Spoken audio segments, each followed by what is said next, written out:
Assalamualaikum warahmatullahi wabarakatuh.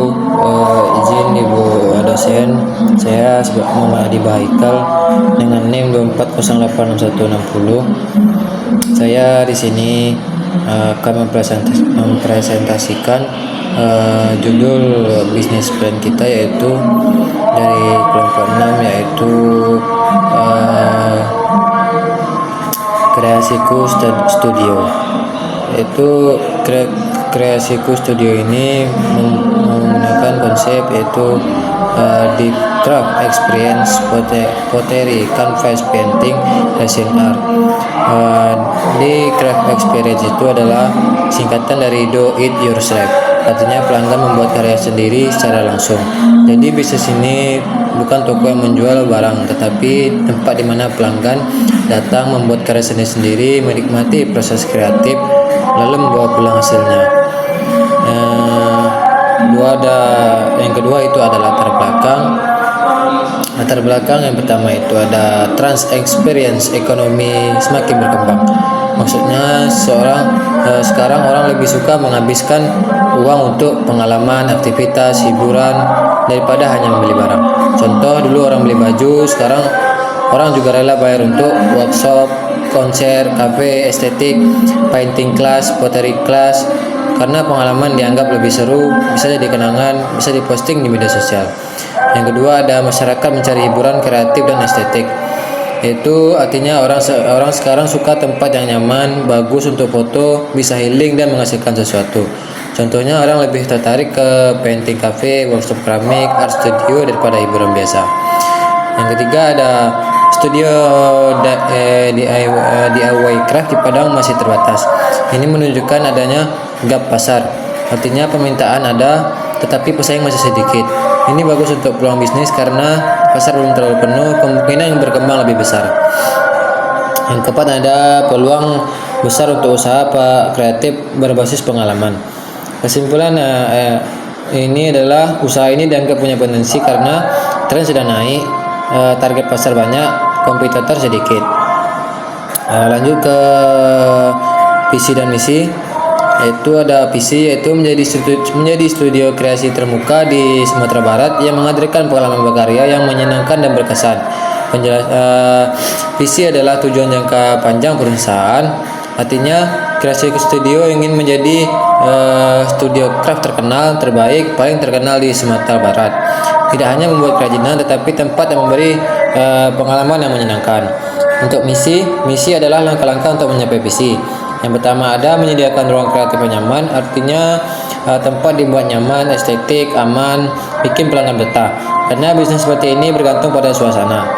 Yang kedua ada menghadirkan layanan berkualitas, maksudnya alat bagus, pelayanan ramah, WD membantu, hasil memuaskan. Karena kalau pengalaman pelanggan bagus, mereka akan datang lagi, promosi ke teman, upload di media sosial.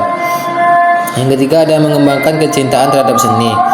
Bisnis ini juga punya unsur edukasi, artinya ingin membuat masyarakat lebih kreatif, lebih mengenal seni, berani berkarya. Lanjut ke memberi harga yang terjangkau. Ini penting karena target utamanya mahasiswa dan anak muda. Kalau terlalu mahal, pasar jadi sempit, maka harga dibuat masih masuk akal, tapi tetap menguntungkan. Lanjutnya ada produk dan layanan. Paket yang ditawarkan itu ada paket clay dan pottery. Pelanggan membuat keramik, vas, mangkuk, clay art. Biasanya aktivitas ini populer karena relaxing, unik, dan estetik.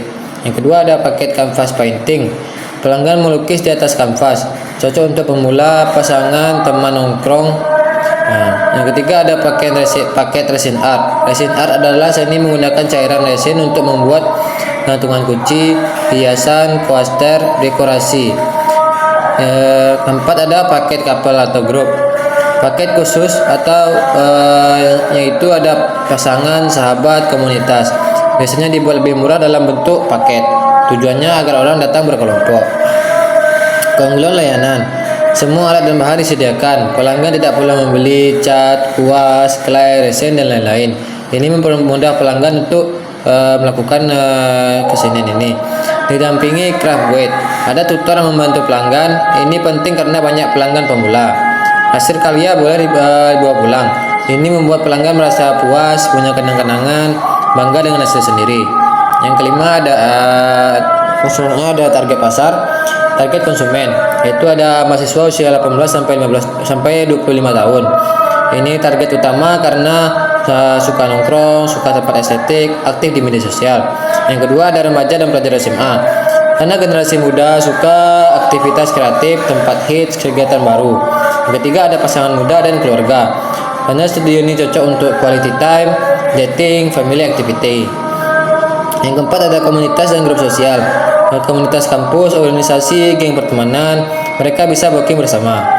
Wilayah pemasaran yaitu berfokus di Kota Padang dan area kampus. Kenapa? Karena banyak mahasiswa di sana. Yang keenam ada keunggulan usaha. Itu yang pertama ada konsep pay to create, artinya pelanggan membayar untuk pengalaman membuat karya, bukan membeli barang jadi. Ini konsep modern yang sedang populer. Yang kedua ada pengalaman kreatif yang unik. Tidak semua tempat menawarkan aktivitas seperti ini, makanya menjadi pembeda dari kafe biasa. Yang ketiga itu ada tempat estetik untuk media sosial. Sekarang desain tempat sangat penting karena pelanggan suka foto, upload story, bikin konten TikTok. Secara tidak langsung pelanggan membantu promosi gratis. Yang keempat ada harga terjangkau. Ini membuat lebih banyak orang bisa mencoba. Strategi ini bagus untuk menarik mahasiswa. Yang kelima cocok untuk healing dan quality time. Sekarang banyak orang mencari kegiatan anti stres, relaxing, produktif. Maka konsep art dan craft cocok dijadikan healing activity. Yang ketujuh ada strategi pemasaran. Media promosi yaitu ada Instagram dan TikTok karena target pasarnya anak muda. Konten yang dibuat video proses, potensi certifying, before after karya, dan konten estetik. Yang kedua ada WhatsApp business, digunakan untuk booking, komunikasi pelanggan, promosi paket. Yang ketiga ada kerjasama komunitas dan kampus. Yang keempat ada program referral dan membership. Referral kalau pelanggan mengajak teman. Membership pelanggan tetap mendapat promo, poin, harga khusus. Target 1000 followers pertama di bulan pertama. Ini menunjukkan bisnis fokus pada branding, awareness, promosi digital. Yang ke-8 ada SWOT analisis. SWOT analisis adalah kondisi usaha. Yang pertama ada strength atau kekuatan, konsep unik. Belum banyak studio seperti ini di Padang.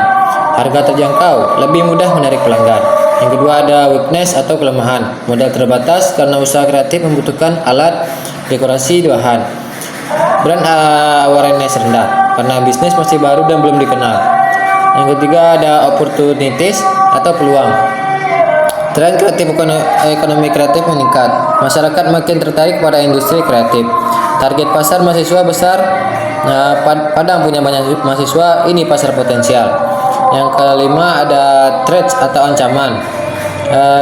Kompetitor baru. Kalau bisnis sukses, kemungkinan muncul peniru. Perubahan tren konsumen. Kalau tren DIY nurun, minat pelanggan biasanya menurun. Yang terakhir ada di sesi penutup, yaitu ada Creative Studio ingin menjadi pelopor DIY craft experience Padang. Konsepnya itu ada kreatif, edukatif, punya peluang dan berkembang besar. Makna slogan Create Your Own Experience adalah setiap pelanggan menciptakan pengalaman dan karya mereka sendiri. Baiklah, demikianlah presentasi yang dapat saya sampaikan. Saya sudahi, apabila ada kurangnya saya mohon maaf. Saya sudahi. Wassalamualaikum warahmatullahi wabarakatuh.